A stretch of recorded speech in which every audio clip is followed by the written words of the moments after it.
Hail and matches adventurers, welcome to the world of Baldurs Gate 3. It's me, the Spud The King, and I present you my new build for Cleric, and today we will be making Life Domain Cleric. So, for our race of choice, I chose Dwarf today, but you may choose whatever race you like. This build will work, it's a pretty basic build, and it's designed to give you a lot of fun when you're playing Cleric.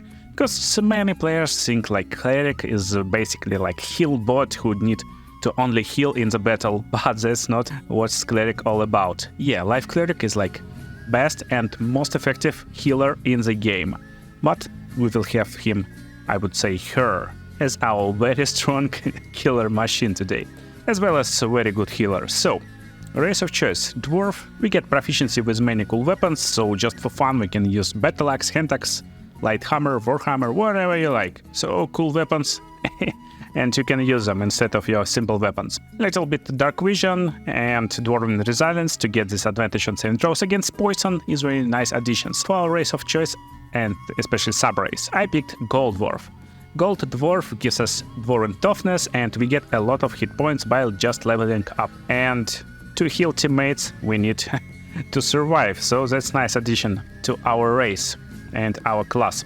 So our class is Cleric, of course, and as Cleric we can pick 3 cantrips. For first level, I would suggest going with Guidance. It will give 1d4 bonus to ability checks. Nice! Exploration, basically dialogues, cantrip. So if you're playing as Cleric as your main class, it works just as nice. Resistance is cool stuff. Target will be resistant to spell effects and get this saving throw proficiency with 1d4. Saving throw advantage with 1d4. And Sacred Flame, just cantrip if you need some long distance damage. Subclass, of course, Life Domain. Today we're making Life Domain. I already made Light Domain, and now we're making Life Domain.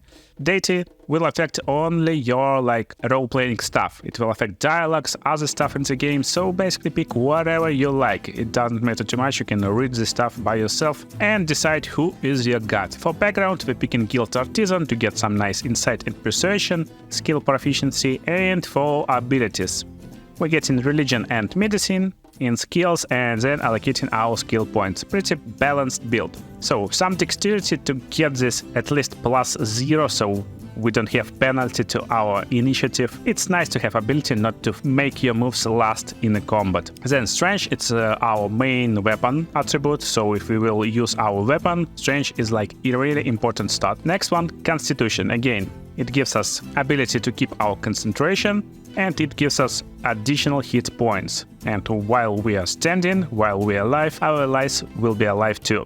So that's why we're keeping it in 15 plus 1 bonus, and Wisdom 14 plus 2 bonus, so we're keeping it on 16. Wisdom is our primary ability, it affects our spell casting basically.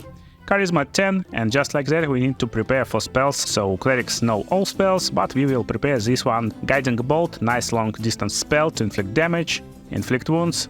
Vice versa, it's melee damage spell. Shield of Faith increases any creature armor class by 2 while you're keeping concentration, and it can be used as bonus action in a fight. That's nice addition too. And sometimes instead of blessing someone, you need baning them, so you can bless your teammates and bane your enemies. And yeah, as our subclass, Life Domain, we get in this Cure Wounds, very nice spell of level 1, and Bless, so we can bless our allies. Stuff to consider is to switch Bane for Healing Word. Healing Word is healing spell, it heals less than normal healing spells that you get from Cure Wounds from Life Domain, but it can be used as bonus action. So just like that, let's go into the game. So you start with medium armor, with a shield, and you can cast this Shield of Faith on yourself. And while you are not damaged, you will be keeping this Shield of Faith on yourself, and it will increase your armor class just like that to 17. And it's almost impossible to hit you at the first level, so that's just crazy stuff. So for long range spell, we're using Guiding Bolt, as I told you. It can be casted on your targets and inflict some damage. But if you got no spell slots, if you're not familiar how this works in Baldur's Gate and in D&D, you got your spell slots. So right now at first level we got only 2 spell slots of first level, and they recharge on long rest. So basically you need to be smart when you're using them, because once you use them, you need long rest until they recharge. And after you use your spells on first level, just go and use your mace or whatever item you get. So let's level up. So second level Cleric gives us this ability to use channel divinity charges, and we can use different actions, cleric specific actions with these charges. So we can turn undead to basically turn undeads, and they will be not able to use any actions besides dash, so they can only run around and doing nothing for 3 turns. Or you have preserve life, and basically it's additional healing action. Most of the time you will use it outside of the battle with just action to just heal yourself and your party on the short rests, and these charges recharge on the short rests too. So basically, with the cleric in the party, you don't need to go and use long rest all the time. Additionally, when you level up, you get additional prepared spell slots, but there's not many important slots right now. We got already everything we need for now. Sanctuary is fun spell to have as bonus action. You can cast it on your ally, and no one can target him as his target to attack. So basically, it will protect your ally for 10 turns. That's a very good spell to have as bonus action without any concentration needed. And level 3. Level 3 gives us access to a lot of spells from level 2, and on level 3 I would consider to get the Sanctuary away and getting this spiritual weapon spell. So that's nice addition to your party, and basically it will summon weapon. I will show you just in a second. And Warding Bond, very nice spell. Your ally will get resistance to all damage types and +1 bonus to their armor. Additionally, you will bond with your ally and you will share damage, so that's nice because we got a lot of HP, our ally will be more armored, more heavy, that's cool. So let's go and show you how you play this cleric in early game. So basically, just before the battle, summon this spiritual weapon, and you can choose any weapon you like. As far as I know, they kinda same weapons, so they're doing force damage. It doesn't matter what type of weapon you summon, so we can summon this trident just like that. And the trident will be in our party and can do some damage, just like that. He will follow us, basically, just like that. So basically, just before the battle, you want to use this Warding Bond on your ally. As you can see, our ally right now got just 16 AC, and when we cast this Warding Bond on our ally, we become bonded, and we will take damage for our ally. So that's like nice spell for early levels, but when damage become like higher and higher, sometimes it can be not worth the spell. So what you can do in the battle, basically, you just go and attack with your hammers. That's basically what you do. As cleric in early levels, you don't need to do a lot. Your spell slots are limited, and as you can see, our ally got resistance to all types of damage, and what is like cool part. So technically, enemy doing same damage when they damaging our ally. Let me just show you. So as you can see, our ally got hit by 1 damage, and we got hit for the same amount. So creature doing some damage, for example, like 10 damage. Instead of doing 10 damage to our ally, because our ally got resistance to this type of damage, to every type of damage, our ally only inflicted by 5 damage. So it's halved because we got resistance. And other half going to us. But coolest part, we increase armor class by 1, and even increasing by 1, there's less chance to hit our ally, so that's kinda cool spell in my opinion. So basically in fight you use your spiritual weapon, you attack with your mace, you tank some damage, and your weapons and armors of choice basically will be any weapon you are proficient with. If you're playing this build exactly as I am with this dwarf race, you will go for heavy armor with a shield and with some cool weapons like Morning Star or Battle Axe or Warhammer in one hand, whatever you like more. So I like using Morning Stars, it's fun, and just like that, Cleric is really easy. Most importantly, Cleric comes online after the fight and basically heal himself and his allies, and most of the time you want to heal yourself and allies with this Preserve Life spell, just like that, because after you do it, you heal everyone nearby and you basically using your short rest and it will recharge your channel divinity charge. So it's kind of free healing after the fight, or just in the middle of the fight. So let's finish our build. Right now we will start to develop. Basically we get an additional cantrips and we don't care about them.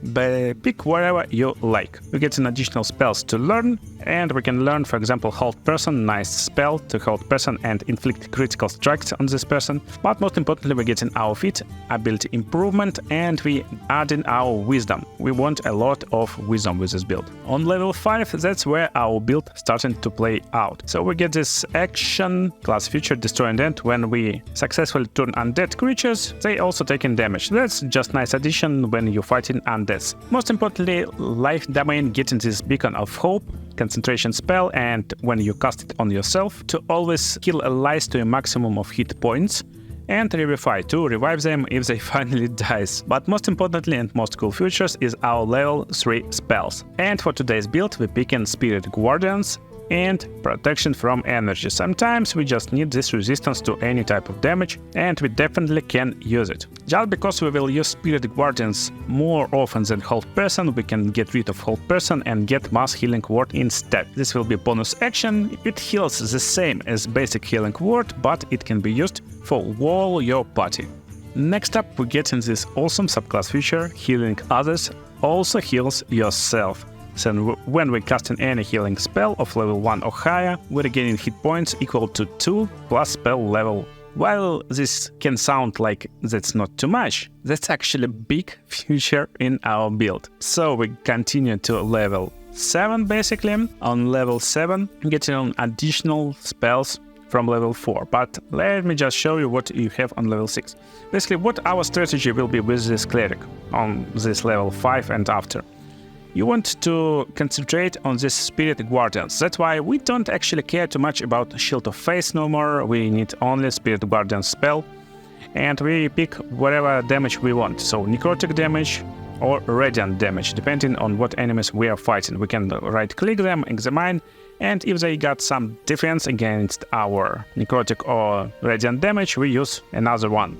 So when you creating the Spirit Guardians, they will basically go around you, and for 10 turns you're doing a lot of damage with them, from 3 to 24 damage basically. And you will do damage anyway, because target will take half damage on save and will take full damage if he loses this saving throw. So main idea is to get the best armor possible and start your fight with the Spirit Guardians, run around enemies, and while you're running around with these Guardians, you're doing damage. And while you're doing damage and someone needs healing, you just go and use Healing Word on them, just like that. And while you're healing them, you're healing yourself at the same time. And at the same time, you're doing damage, and that's like crazy stuff. So level 4 gives us just 2 spell, banishment and freedom of movement. And we definitely picking this freedom of movement. It's a useful spell, but banishment is not too good, because we want to concentrate a lot on the Spirit Guardian. So we don't need a lot of concentration spells in our arsenal. And as our Cleric, Life Domain Cleric, we get in this Life Domain spells, Dash Word, and basically next time the creature will die, it will revive with 1 hit point, and Guardian of Faith. So let me show you this Cleric on level 7. I'm not doing this most of the time in my guides, but there's too much cool stuff. So it's always prepared spell. You're basically calling this Guardian, and this Guardian will go and do some damage, and he will die when he will do damage basically. But that's cool dude that will do damage with you basically, and that's really great stuff. And it's useful for our build, but there's one more stuff. You got this Dash Word, and basically you can cast it on yourself too. So you can just run around like a very stupid little gnome or dwarf and hit enemies with Spirit Guardians while concentrating on them. Sometimes you will heal allies, and you will mostly focus on healing your allies. But then when you finally die, let me just demonstrate it to you. And when you fall, you just regain your life, and you still on your feet, you still can do some stuff. And basically what you want and what you can do, just use basics level 1 spell, Cure Wounds, and upcast it to level 3 on yourself, and just heal yourself for like 1 million hit points in just 1 second. And of course Healing Word, upcast it as bonus action, and on second turn you just healed all your HP on this level. Level 8 give you bonus action, new action. It's not bonus action, it's action, but it's new action, and it's Divine Strike Life. Basically you can attack with radiant damage, just like that. And now you can pick additional feats. So a little bit of cool stuff. And on this level, you want to pick Warcaster feat. So this feat is awesome. It gives you advantage on saving throws to maintain concentration. And your main goal is this Cleric to keep your concentration on the Spirit Guardians. Going to level 9, nice life domain spells, so more healing, Mass Cure Wounds, very nice spell, greater restoration, charm, petrification, stun or other curses, and you gain access to nice level 5 spells, but we kinda not in the need of the spells. Because again, every spell kinda requires concentration, only like Flame Strike not require any concentration. And Contagion to inflict poison or other disease, so maybe we'll use it. 10 to 60 damage is not bad. Then we go into level 10, we get an additional class feature, Divine Intervention, and we can cast Divine Intervention to invoke our God's Aid, and once used, this can never be used again. So level 11 gets us this level 6 spells finally, and what we want over here, heal, to gain ability to heal 70 hit points. That's like crazy amount of healing. You can have this harm to inflict a lot of damage, and spiritual weapon is not too good right now, so Hero's Feast is cool stuff. It will give you additional HP before the fight. And we're going into Cleric level 12. So Cleric level 12 gives us ability to gain Last Feat, and for Last Feat we pick in ability improvement, but we don't need any wisdom right now, so we're getting +2 into Constitution to get more success in Constitution saving throws. So while we get this access to a lot of spells and many spells will be useful, I will explain you only what strategy we're going for. So we're still picking this level 1 spells, Guiding Bolt and Inflict Wounds, just in case we need a little bit of damage in range or in mid-range, so D10 is still good. And basically we can start day with one of these ideas. We got this level 6 spell slots, and we can do Hero's Feast to summon like big bag of food and get additional HP to all our party members. And get some food. That's like nice, cool idea. Another cool way is to start with Planner Ally and to summon some like ally. You can go Diva, Cambion, Genie, whatever ally you like. Genie is cool. This one is cool too. Look at this dude. He's awesome. He can do Concussive Smash to stun enemies for 10 turns. He can do Wrathful Smite, so it's basically Flying Paladin, and of course he got this ability to revivify your teammates. That's like cool ability. You can have different one, for example Cambion is cool dude too. So Cambion is opposite, he's devil, he can do a rush attack, he can inflict 5d10 plus 5 psychic damage. Do this Race of Fire, 3 Race of Fire, really strong dude. And even Charm Persons, again he can fly too. And last but not least is Genie. He is 161 HP Genie who can use this Chandra Wave to just push everything in the front of him. He can do this awesome Tornado, just like that. He can teleport instead of flying, that's even cooler. Do this Drunken Inhale to inflict toxin on enemies, or just attack with 1d6 plus 6 plus 2d10 poison damage. So every summon is cool, and if your party needs a hand and help, it's nice. Or you can just focus on Hero's Feast before the battle, or you can save this harm 14d6 necrotic damage to reduce target's maximum hit points. So cool part about this stuff, because it's reducing hit points, and reducing hit points is cool feature when you fighting someone who can heal hit points, because reducing maximum hit points is like cool stuff. And if you hit this Genie for 84 hit points, he can't be healed no more, and that's cool stuff. Or you can just save this heal to heal someone for 70 hit points. So our strategy is kind of the same. We using our Spirit Guardians, and most importantly, we will always upcast them. So we will upcast them to level 5 at least. That's why we don't have a lot of level 5 spells basically, because we want to use the Spirit Guardians as level 5 and level 4 spells, and they will inflict a lot of damage to everyone. And yeah, don't forget, it's high level Cleric. You can summon this goddess, your deity, and it will help you. So for example, you can ask, hey, give me a weapon, bro.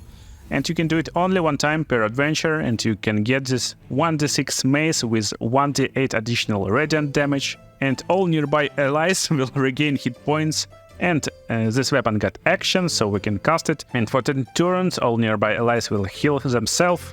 So that's like funny stuff, but we can use it only one time per our adventure, so we can't use it no more. And yeah, right now stop attacking with normal attack, always use this Divine Strike Life. You can do it once time per turn, you'll have one attack anyway, so just go and cast this stuff. So let me go and show you this Cleric in late game battles.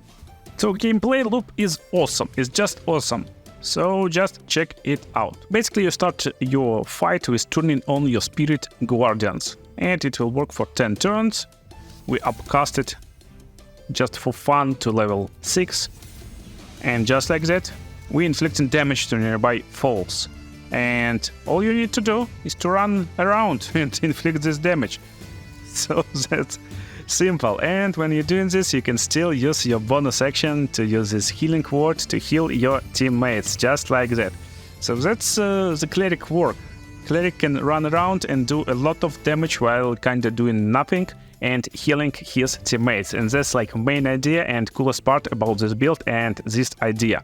You are a really strong healer, you're healing yourself whenever you're healing allies, and you go into the fight, you go into the front line and basically tank hits. You definitely can use this dash as your action to travel long distance and inflict damage, because it's useful stuff, so you just come near enemies and inflict crazy amounts of damage, oh my god. So that's like my Spirit Guardian Cleric build, and as you can see we did damage to 2 guys in a turn. We can even do attacks with our Divine Strike. Or we can basically summon this Guardian of Face over here, and he will attack this bro too. Just like that, he will do everything on his own, he will inflict lots of damage, and you just still run around and using your Divine Strike when you can on your enemies. So damage is crazy, stuff is crazy, you can heal.